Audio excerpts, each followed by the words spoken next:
જય માતાજી, જય સાળંગપુર દાદા અને જય શ્રી કૃષ્ણ. કેમ છો બધા? તમને મારી ઓમ ભક્તિ કીર્તન ચેનલમાં સ્વાગત છે. તો આજે આપણે જાણીશું કે ચાતુર્માસ વિશે. તો આ ચાતુર્માસ છે 2024નો ક્યારે શરૂ થાય છે અને 4 મહિના સુધી શું કરવું અને શું ના કરવું. તો ચાલો આપણે તેમના વિશે જાણીએ. કે જ્યોતિષશાસ્ત્ર અનુસાર ચાતુર્માસમાં જપ, તપ અને પૂજાનું વિશેષ મહત્વ છે. આમ કરવાથી આત્માની શુદ્ધિ થાય છે અને શાશ્વત પુણ્યની પ્રાપ્તિ થાય છે. ચાતુર્માસ અષાઢ મહિનાના શુક્લ પક્ષની એકાદશી તિથિથી શરૂ થાય છે અને આ વખતે આ તિથિ 17 જુલાઈ બુધવારના રોજ આ તિથિને દેવશયની એકાદશી તરીકે પણ ઓળખવામાં આવે છે.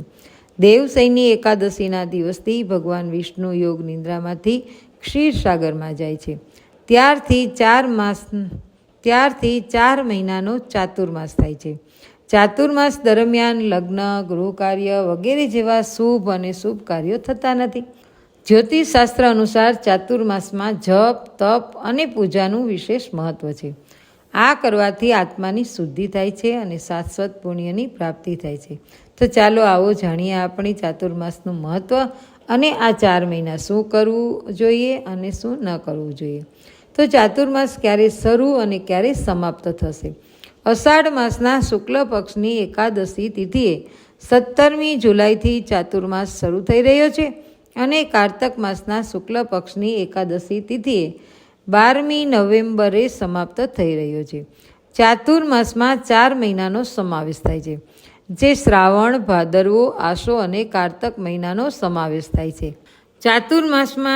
ચાતુર્માસનું મહત્વ જાણીએ તો ચાતુર્માસમાં ભગવાન વિષ્ણુ યોગ નિંદ્રામાં જાય છે અને પછી ભગવાન શિવ 4 મહિના સુધી સૃષ્ટિનું સંચાલન કરે છે. પુરાણો અને શાસ્ત્રો અનુસાર ચાતુર્માસમાં ભગવાન વિષ્ણુ અને માતા લક્ષ્મીની પૂજા કરવાથી જીવનની તમામ પરેશાનીઓ દૂર થઈ જાય છે અને તેમના નામનો જપ કરવાથી તમામ પાપોનો નાશ થાય છે. તેમજ કુંડળીમાં હાજર તમામ દોષો દૂર થઈ જાય છે અને જીવનમાં સુખ, સમૃદ્ધિ અને આર્થિક લાભ થાય છે. તો ચાતુર્માસમાં શું કરવું? ચાતુર્માસ દરમિયાન વ્યક્તિએ તપસ્યા અને ભક્તિની સ્થિતિમાં રહેવું જોઈએ. જ્યારે દરરોજ સત્યનારાયણની કથાનો જાપ અને શ્રવણ કરવું ખૂબ જ શુભ માનવામાં આવે છે. ચાતુર્માસમાં ભગવાનની પૂજા, પ્રાર્થના, સત્સંગ, દાન, યજ્ઞ, તર્પણ, સંયમ અને પૂજા કરવી જોઈએ. ચાતુર્માસ દરમિયાન વ્યક્તિએ બ્રહ્મચર્યનું પાલન કરવું જોઈએ અને સામાજિક કાર્ય કરવા જોઈએ. ચાતુર્માસમાં સૂર્યોદય પહેલાં જાગીને ભગવાન વિષ્ણુ અને દેવી લક્ષ્મીની પૂજા કરવી, સાથે જ દરરોજ વિષ્ણુ સહસ્ત્રનામ અને કનકધારા સ્તોત્રનો પાઠ કરવો. ચાતુર્માસ દરમિયાન સાત્વિક આહાર લેવો જોઈએ અને બ્રહ્મચર્યનું પાલન કરવું જોઈએ. આ ઉપરાંત આ 5 પ્રકારના દાન, અન્નદાન, દીવાનું દાન, વસ્ત્રનું દાન અને છાયાનું દાન અને શ્રમદાન વિશેષ મહત્વ છે.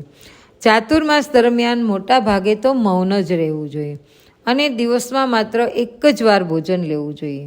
તેમજ 4 મહિના સુધી જમીન ઉપર અથવા તો જમીન પર સૂવું જોઈએ. ચાતુર્માસમાં વ્રજધામની યાત્રા ખૂબ જ શુભ માનવામાં આવે છે. એવું માનવામાં આવે છે કે ચાતુર્માસમાં તમામ યાત્રિકો વ્રજધામ આવે છે. ચાતુર્માસમાં શું ન કરવું જોઈએ? તો કે ચાતુર્માસમાં 16 શુભ અને શુભ કાર્યક્રમો જેવા કે લગ્ન સમારોહ, ગૃહ ઉષ્ણતા, મુંડન, જાતિ સમારોહ વગેરે પર પ્રતિબંધ છે. તેમજ વાદળી કે કાળા રંગના કપડાં ના પહેરવા જોઈએ. ચાતુર્માસ દરમિયાન પલંગ, ખાટલા પર ન સૂવું. ઉપરાંત આ સમયગાળા દરમિયાન વ્યક્તિએ ગુસ્સો, અહંકારી અથવા ઘમંડી ન હોવું જોઈએ. ચાતુર્માસ દરમિયાન વ્રજધામ સિવાય અન્ય કોઈ સ્થાનની યાત્રા ન કરવી જોઈએ. ચાતુર્માસ દરમિયાન વાળ અને દાઢી ન કાપવા જોઈએ. કઠોર શબ્દો, અનૈતિક કાર્યો, જૂઠ વગેરેથી પણ બચવું જોઈએ. ચાતુર્માસમાં તેલ, દૂધ, દહીં, ખાંડ, મીઠાઈ, અથાણું, પાંદડાવાળા શાકભાજીમાંથી બનેલી વસ્તુઓ, મસાલેદાર ખોરાક, માંસ, દારૂ અને સોપારી વગેરેનું સેવન ટાળવું જોઈએ. આ બધું ના ખાવું જોઈએ. ઉલ્લેખનીય છે કે હિન્દુ ધર્મમાં શ્રાવણ માસનું વિશેષ મહત્વ છે, કારણ કે આ માસ દરમિયાન ભગવાન શિવની પૂજા કરવામાં આવે છે અને શાસ્ત્રો અનુસાર ભગવાન શિવને શ્રાવણનો મહિનો સૌથી પ્રિય છે. આ મહિનામાં જલાભિષેક, દૂધ અભિષેક, બેલપત્ર એટલે બીલીપત્ર, ધતુરાનું વગેરે ભગવાન શિવને અર્પણ કરવું જોઈએ અને એને પ્રસન્ન કરવા જોઈએ. જો આ કરવાથી તમારી બધી જ મુશ્કેલીઓ દૂર થાય છે. આ સાથે સુખ, સમૃદ્ધિ અને ઈચ્છિત પરિણામ મેળવવા માટે આશીર્વાદ આપવામાં આવે છે. આ સાથે જ શ્રાવણ માસમાં આવતા દરેક સોમવારનું પણ આગવું મહત્ત્વ છે. તમને જણાવી દઈએ કે આ વર્ષે પૂર્ણ 5 શ્રાવણ સોમવાર આવી રહ્યા છે. તો તમને આ વિડીયો કેવો લાગ્યો? વિડીયો પસંદ આવ્યો હોય તો વિડીયોને લાઈક અને શેર કરજો અને મારી ચેનલ પહેલી જ વાર જોઈ રહ્યા હોય તો ચેનલને સબસ્ક્રાઈબ કરી દેજો. ફરી મળીશું નવા વિડીયો સાથે.